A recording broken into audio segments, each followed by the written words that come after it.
สวัสดีทุกคนยินดีต้อนรับทุกคนเข้าสู่ช่องของกุ๊กกิ๊กสอนและร้องสารเด้อกุ๊กกิ๊กนอกกับเน่จะพากันเข้าป้านอก EP นี้คือที่สุดเลยปีนี้ EP นี้เพราะว่ายุต้นน้ำป้านอกแล้วทุกคนและการใส่เสื้อพื้นเก้าลงคลิป4 มื้อบุญน้ำพึ่งเนี่ย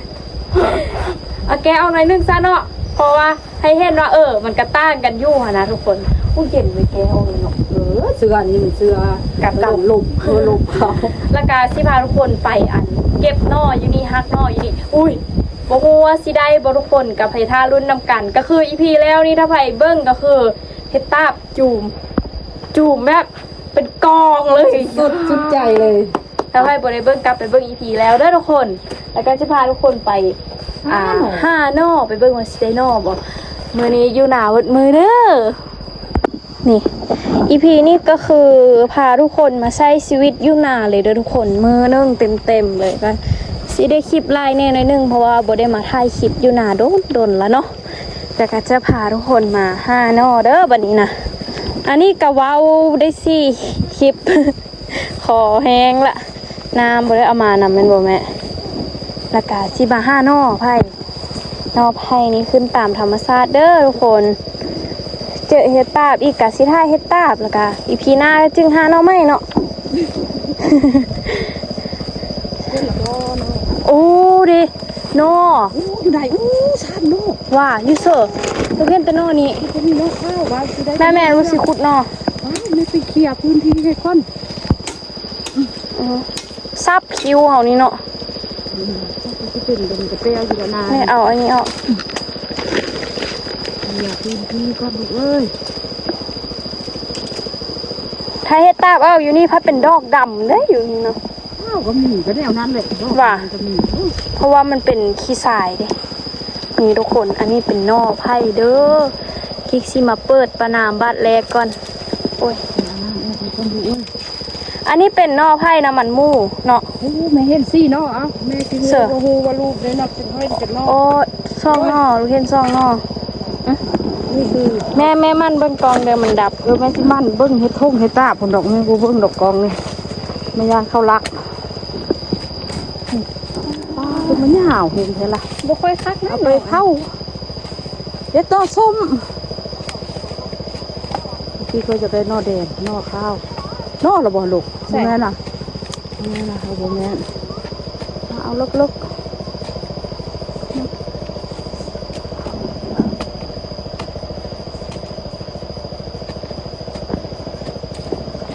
จุ๊บเอาเลยเนาะโอ้เดี๋ยวไม่อยากได้นออันนี้โอ้แม่ลูกเบื้องในคลิปนะลูกเห็นเขาห้างเขาห้าออกโตพูดเด้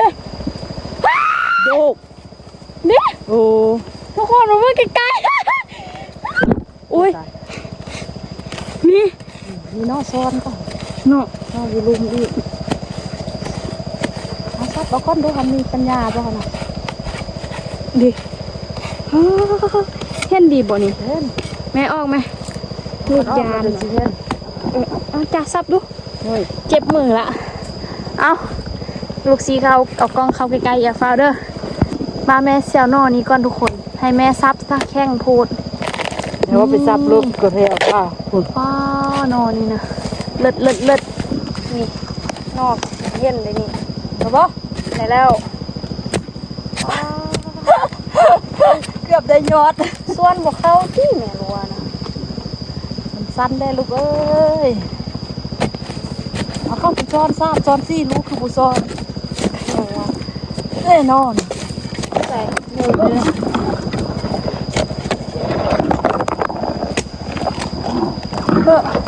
เสื้อขาดเมื่อทานอนี่นะทุกคนร้องนอ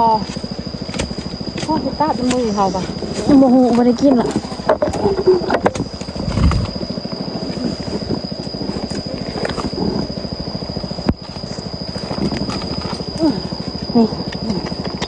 นี่หนาวมันเลยโอ้มีอยู่เนอคุณนี่เนาะลูกเห็นอยู่คุณอีกก่อเถื่อพูดบ้องไม้จะบ้องไม้เป็นบ้องไม้เป็นบ้องนอกคักก่อยักได้นอดินฮะนะ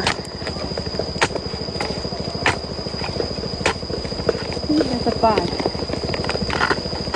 แม่สัตว์นอนดินเนี่ยเขาเนี่ย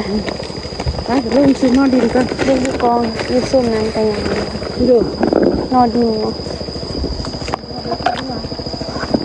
ลงมาเบิ่งกองกันทุกคน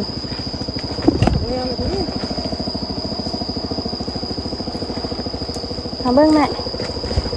นี่นอนดินแบบนี้ เป็นนี่ แขมน้ำสารเด้อทุกคนเคี่ยมดู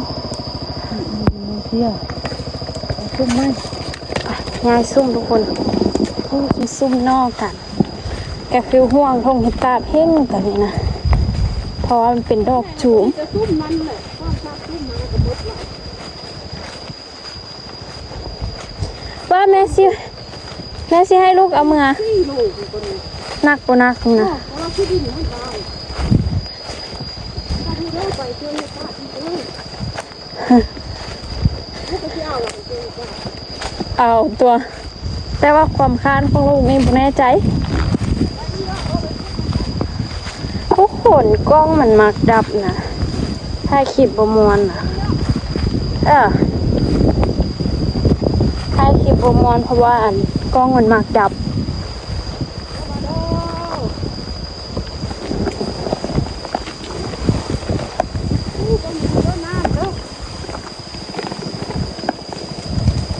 มีคนเอาละ นั่นหรอ เอาว่านก็ด้วยเอาว่านถ้าจนมานอนยาวเลยก็ โอ้ห้ากเอาอีกตัวนี้ว่าแม่ลูกสิขุด มันเอาที่ขุดมองเป็นแต่เด้อ สิห้าคือกระเจ้าห้า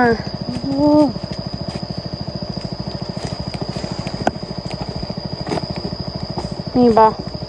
คุณเอาเขามาเอาเนาะมันดูมีชุ่มเป็นปลา แม่ลองเคี่ยวเบิ่งอยู่นี่ไหมลูกมันใจจับกล้องนี่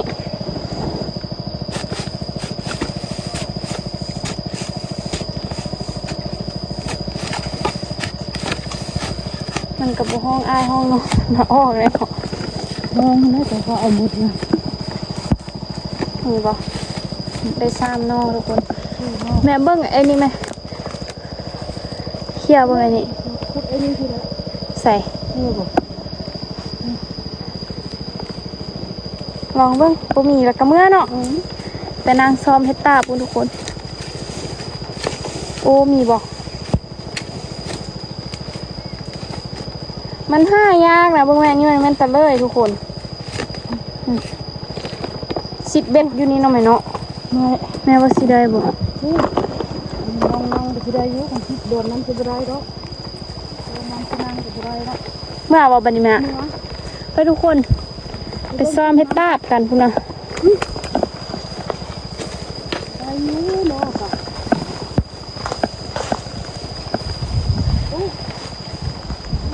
ออกมาบ่เห็นเฮ็ดตาบแล้วเนาะ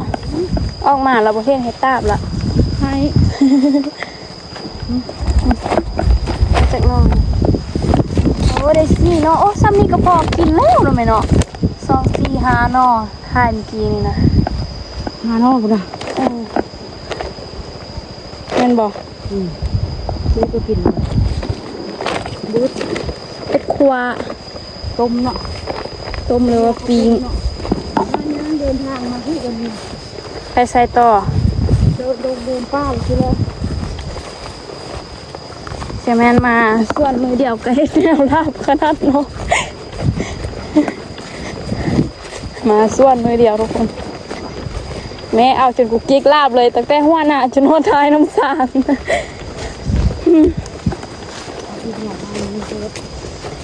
ฮะ พักนี่เนี่ยนะไล่มือทอด ทุกคนก็คืออันนั้นน่ะ ถ้าเขาบ่เจอเฮ็ดตาแพงคือสิเมื่อยเนาะแม่เนาะครับเต็ม แม่เอามาให้หลาน ว่า นี่ตะกี้แม่ก็สบายมาเอา ได้มันบอก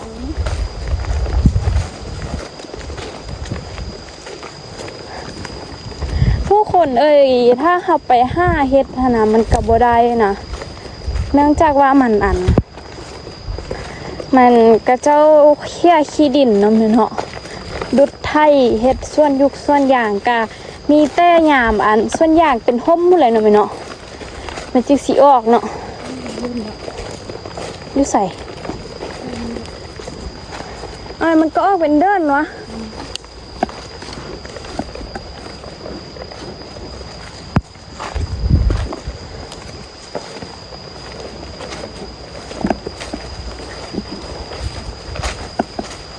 ยางดินทุกคนเอาทุกเมือง นั่นสิไปเสือ นั่นที่ไปออกนอกกันเอง ยางโบราณ ไป พี่ อยู่กลางทาง ไป หิ้วพี่เดี๋ยวมันต่ำค่าไปเฮ็ดมันงามๆคือเก้าเด้อเดี๋ยวมันหักได้ ไปออกมาทุกคนเบิ่งเห็ดตาบไหมเดี๋ยวละลายนี่ฮะเนาะพอกินมาทุกอย่างเลยทุกคน แม่ไปพุ่นโลดกุกกิกงางเพกุกกิกกะเห็นเห็ดตาบเนาะเห็ดตาบนี่นะเขาต้องย่างอยู่ทางแคมนะนี่แหละมันจึงเห็นเนาะ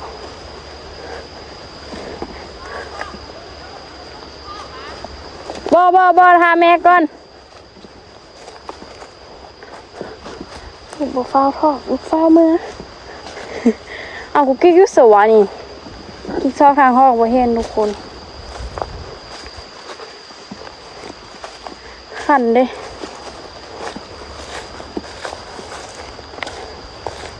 ไปเบิ่งเห็ดตาบอีพีแล้วนี่ทุกคนตอนนี้ฮอตเที่ยงหน้าแล้วแต่ว่าเขาต้องได้มาซ้อมเห็ดไว้ก่อนเนาะถึง10 บาทเดี๋ยวไปเอาหน่อมาให้ทุกคนเบิ่งได้ผลงานมื้อนี้เฮาได้เท่าใดแต่ว่าหน่อหันก็คือว่าได้หลายแต่ว่ามันบ่ได้ถ่ายดนเพราะว่ามันอยู่ไกลกันซับเอาออกมาหอนทุกคนเปียกหมดเลยกุกกิหน่อนะได้หน่อ2 4ได้หน่อ6หน่อทุกคนหน่อนี้คักแท้หน่อนี้นะอันนี้จิกได้นะไปแล้วสิว่ามาเบิ้งเห็ดปวกพี่ละตัวเด็ดของเฮาในมือนี้นะเจ้าแม่เลยสินะซีแมนเห็ดปวกพี่ละทุกคนเลยเฮ็ดพวกวันล้วน แม่สิทอกใส่นี่ลาซ้อมใส่นี่ เขามาว่ามันเน่าอู้ตายกูเน่านี่ก็ได้กูเน่านี่ก็บัดนั้นก็สิได้ลายเนี่ยให้ก็ปูนเลย โอ้ยโทษทีอันนี้แม่ไปห้าผู้เดียวป้าทุกคน น่าสิได้เลย เอาเสื้อย่างเมื่อซะเก็บออกเอา โอ้ย ป้าทุกคนตรงนี้เลิกอ้อยป้าทุกคนคักแท้แม่อะมึงแม่ป้าทุกคนได้หูก่อน1 2 3เบิ่งเอาไอ้นี่ก่อนถ่ายลงเฟซโอ้แม่สิส่งให้เอาอะแม่แต่ว่าตัวเด็กก็งามได้อล่ะงวดนี้นะแม่ผิดลึกกูแม่เต็มเลยทุกคนก็ว่าสิมาซ้อมไว้หั่นละแม่มีดอันเดียวนี่ว่ะพาเด้ลูกเอามีดแกะเอาลิ้นอย่างมาขูดก็ได้จีเนาะ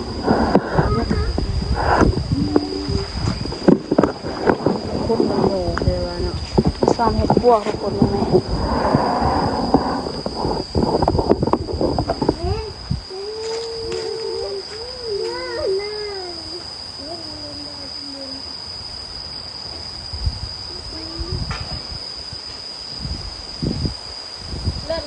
เลิศก็เคยได้เห็ดงามขนาดนี้มาก้อนเลยทุกคนนั่นไหมเนาะครั้งแรกกุ๊กกิ๊กกับแม่ด้วยเห็ดงามนั่นนี่ เฮ็ดแนวนี้แหละน่ะตาเฮ็ดกุ้งโกง ง่ายบา ตาย เฮ็ดขี้ป่วย อันบักดี้ว่ามันเม่นบักดี้ว่าแม่ เอ้ามันเน่าน่ะ ในซ้อมดอกอันน้อยๆแล้วดอกนี้เราไว้ไทยทำเนาะไหมสักขนาด นี่นะมัน กล้อง แม่น ค่ะกล้องค่ะ ไปบังกล้องเอ้ยนี่นะมันแม่นไปกินนางไซเกิลก็ไอ้ย่ามีนางไซเกิลย่าตัวนางไซเกิล อุ้ยเล่นแค่ก็ไอ้นั่น บ่เป็นกินที่สาม มันบ่แม่นเฮ็ดตาบแบบนี้ ทิมไอ้ บ่ย่ามันเฮ็ดต้มข้น บ่กิน น้ำ เอาแม่ที่ต้มก้อนบ่ละเอาไว้ในตู้ บ่แล้วเอาไว้เท่านี้เลยบ่ล้างได้ทุ่งยาง ใส่ปะไว้เหือนนั้นในตู้ข้างล่างให้ โอ้โห แม่เลี้ยงงามๆแม่เรียกค่ายทีมา เดือดเป็นระดาน แม่นแท้อายทิมแม่อายดมสายเบื่อเด้อ รีบกองเลยนะฮะ ทิมแม่ทิมเด้อ ทิ้ง ป้าเอาอันถังปวกมา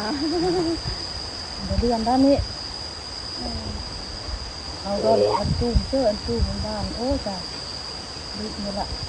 ทิ้งเงินทางจะมุนหมดว่ะโอ้ข้ามันเลยจะได้ แม่อันนี้มัน วินหัวเดี๋ยวดมไล่นะทิมไหมแม่ก็ยังวินหัว บวกทิม แม่ดมบาดเดียวแม่ยังวินหัว มันดมตั้งแต่ตอนเขาย่างหมาคุณ ก็ นะ บอกมันน่าเรื่อง น่าจะตายจังหน่อยนะ เฮ็ดเมาดมก็เมากัน ดมเซ็ตที่ด้วยกำลัง ตายกันบ้ามองนั้นคือสิคักเนาะมองนั้นเนาะ อายต้องกิ๊กอยู่ทางล่างกันอย่างว่า แม่ดมยังวินหัวลูกบ่วินหัวป่ะ คือเก็บหัววินยังเป็นย้ายบอกนี่นะ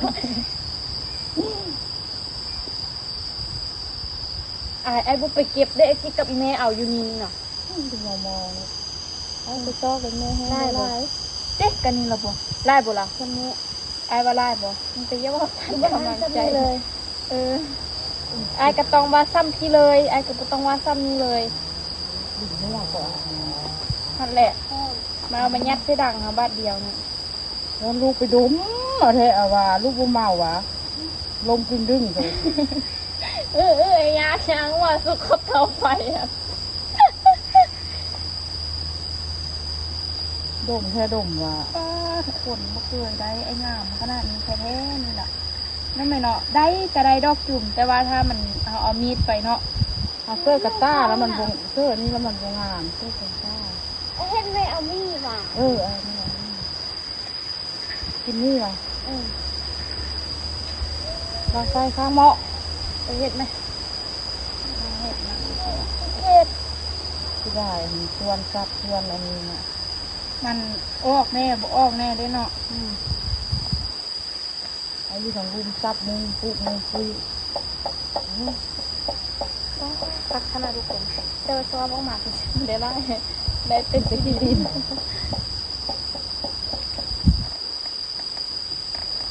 เอาของที่ดินที่ยาย ามคนมาเห็น มันก็คือเฮ็ดมาทำเองได้เร็วขึ้นมา มาทุกคนมาซ้อมมัน อันนี้บัก เฮามาคูดขี้ดินนี่นะมันออกนะทุกคน ตุยนี่เด้ เฮ็ดอันเดียวอันนี้นะ อันนี้เขาว่าเฮ็ดปวกที่นะแม่เนาะเฮ็ดโคนใหญ่นะแม่เนาะ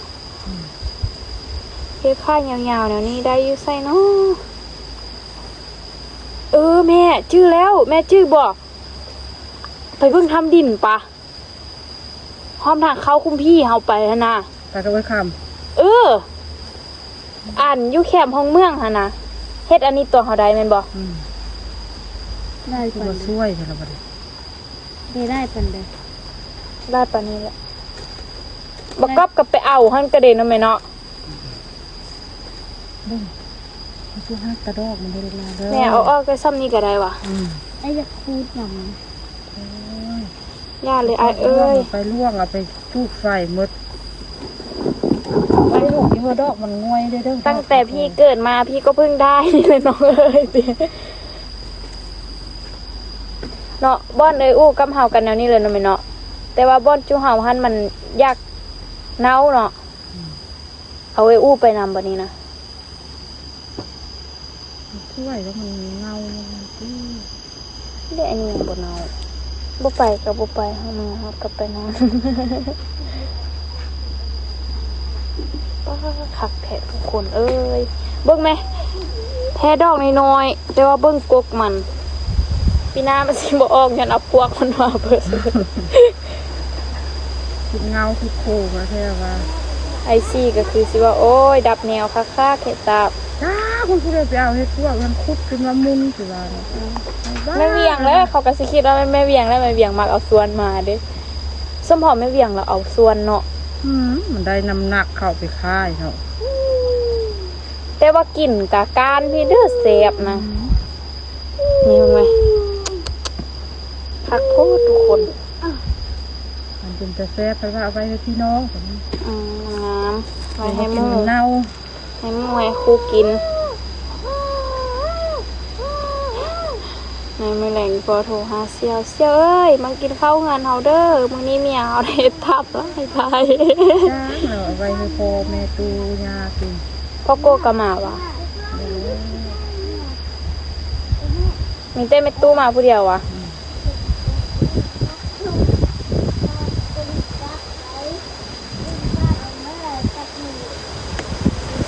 ไอ้บิ๊กก็มามันบ่แต่คนละเดือนเนาะแล้วแต่ลินเลยปันเดอสิใหญ่ว่ะขี่รถไปลินชิวๆสวยๆเลิศๆนี่ทุกคนก็คือซี เราเอา ลำ มันบ่งามย้อนเราเอาเสื้อทุ่งกินข้าวแล้วที่ซ่านกะต้าได้บัดนี้เราก็สิไปซอกเฮ็ดต้าได้บัดนี้เสื้อทุ่งแล้วก็ฟ้าวแห้งเนาะพี่ดินอยู่อันคิดพื้นดินก็เอาขึ้นมาเสื้อทุ่งตัวเองจนหมด จากขี้ดินบท่วมเฮ็ดกลายเป็นขี้ดินท่วมเฮ็ดจนเบิด ดำกูมึงครึ่งอยู่ แต่ว่าบางอันก็อยู่ในขี้ดินถึงก็ดอกคนนั่นแหละเนาะใบยางปกมันเนาะพอมาว่ะ